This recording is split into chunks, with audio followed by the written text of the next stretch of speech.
So let me reintroduce Reggie, who we've already heard from.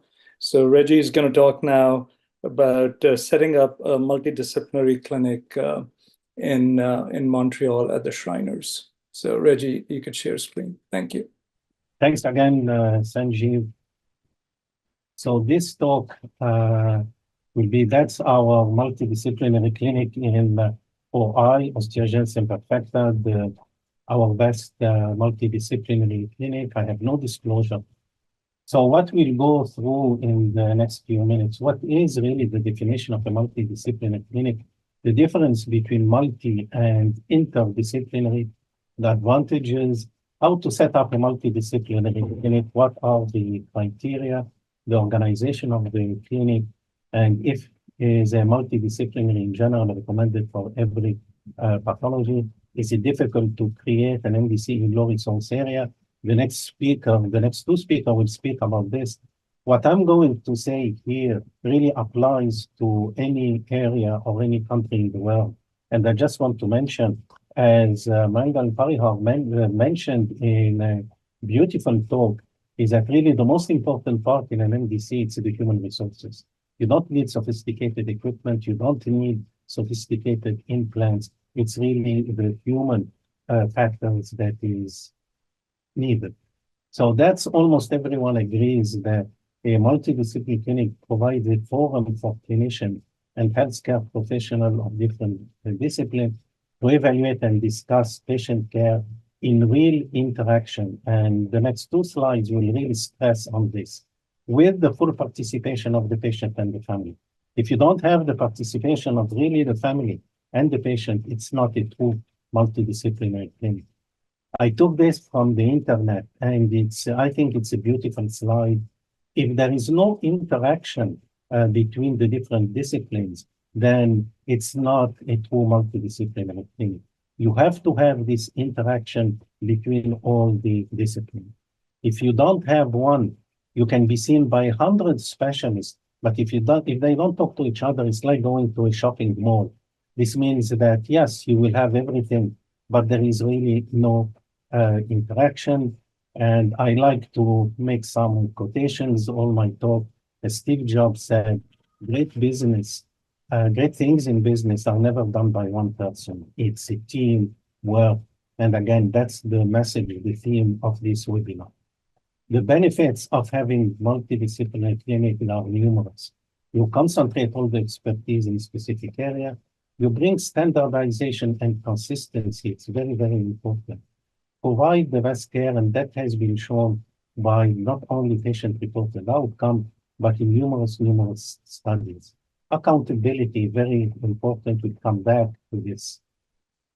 You have the commitment. It improves efficiency and it decreases cost. Maybe most people will not think the same thing. And then it's enhanced trainee education, increases the visibility for all these things. It attracts patients and referral, recruitment, donations, fundings, encourages partnership, clinical trial enrollment becomes easier. And we keep saying this all the time here. It encourages a shared decision-making with the patient. If you want to know more how to create a multidisciplinary clinic, I strongly suggest these two articles, specifically this one, Creating a Multidisciplinary Clinic. It's a chapter in a book. It's probably the best publication that I've seen. We go now to the meat of this presentation. Before setting a multidisciplinary clinic, there are certain criteria that you have to have. 5 of these criteria, it's what I call absolute criteria or prerequisite. And if you don't have them, then there is no way you will be successful in establishing the clinic. The first thing is obvious, but you must have an adequate caseloads of patients. Without these, really, there is no point in starting a multidisciplinary clinic. If you are going to see one case of fibular hemorrhage a year, you cannot ask to have a multidisciplinary clinic. And this mix can be of everything, like congenital pseudoarthrosis of the tibia, skeletal dysplasia, infections, but the mix of all this will give you enough caseload. Second thing, you need a leader. a leader that is passionate, advocates for the clinical and the patient, support everyone, knows how to lobby, knows how to fight. And that's, I'm very, like I repeated, knows how to fight because the resources are limited, even in the most advanced countries. You need a dedicated leader who can say, who can admit that, no, I cannot advance. Okay, who can say, I cannot control the winds, but I can control the sails. And it applies 100%. The next theme, and that was mentioned by everyone, you cannot alone do a multidisciplinary clinic. You need a dedicated, motivated, committed team that helps you. Another thing that it's very, very crucial for all of us who work in hospital, you need the support from the administration because they are going to provide the human resources, the infrastructure like the space for the conference room, the funding, telemedicine, the marketing. You have to be online and you have to have that support. Something that I was encouraged from the very beginning that I should show accountability to them. And you need special communication skills to really to communicate with the leadership administration.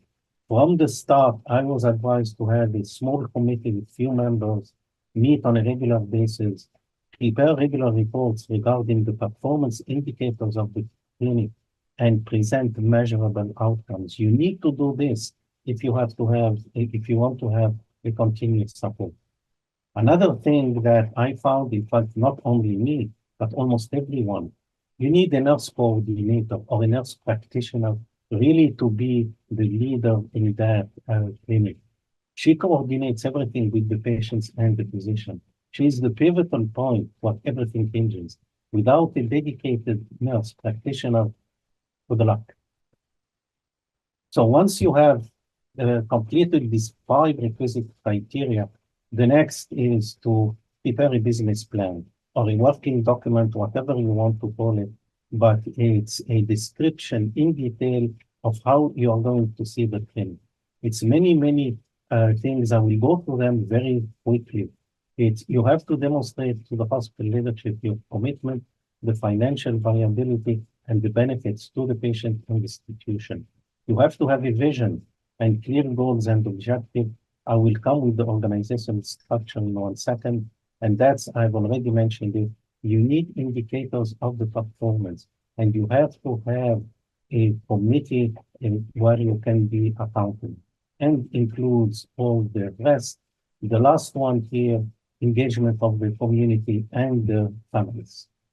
The organization of the clinic, it was just mentioned, it can only be done in a multidisciplinary clinic where you have all these really subspecialties.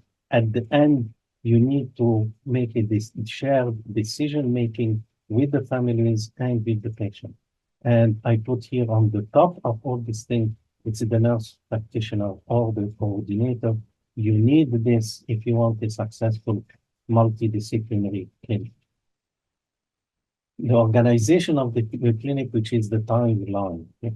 So whatever timeline you want to have, it differs from one clinic to another one, but the team has to meet before the clinic. Usually here, for example, I'm taking this, which is one of our clinics. We meet 1 week before, the Wednesday before the clinic. We go through all the patients that we are going to see. The nurse practitioner and the nurse coordinator, they coordinate all the patient schedule with the various specialists. Ideally, the patient comes and during 1 day, they see all the specialists and ideally should be in the same place. During the clinic, the various specialists talk to each other. For limb lengthening deformity, it will be 1 surgeon. We have 2 surgeons here. We talk to each other. The PT is here, the OT is here, the orthotist is here, the NP is here, social worker is here, and all of us, we talk. After clinic, we discuss what's the final plan with the family, and before the patient leaves, the patient and the family have what is the final outcome and has the final treatment so that they know where they are going. Take-home message, the multidisciplinary, it's not for everyone. It's not for every institution and not for every pathology. However, if it's indicated, they are the best way to present and to provide the best care. Careful planning for the creation of the clinic is crucial. If you do a bad planning and from the very beginning it fails, you are done. Interdisciplinary care is extremely important, and there is no difference in low resource or high resource. You can establish the MDC clinic. It's really, as was beautifully mentioned again by Mangal at the beginning, it depends on the human resources and specifically the nurse practitioner. If you need any help with this, we have established many clinics here. And I will finish on one quote from Mother Teresa. I love it. I can do things you cannot, you can do things I cannot, together we can do great things, which is really emphasizes the human. Thank you.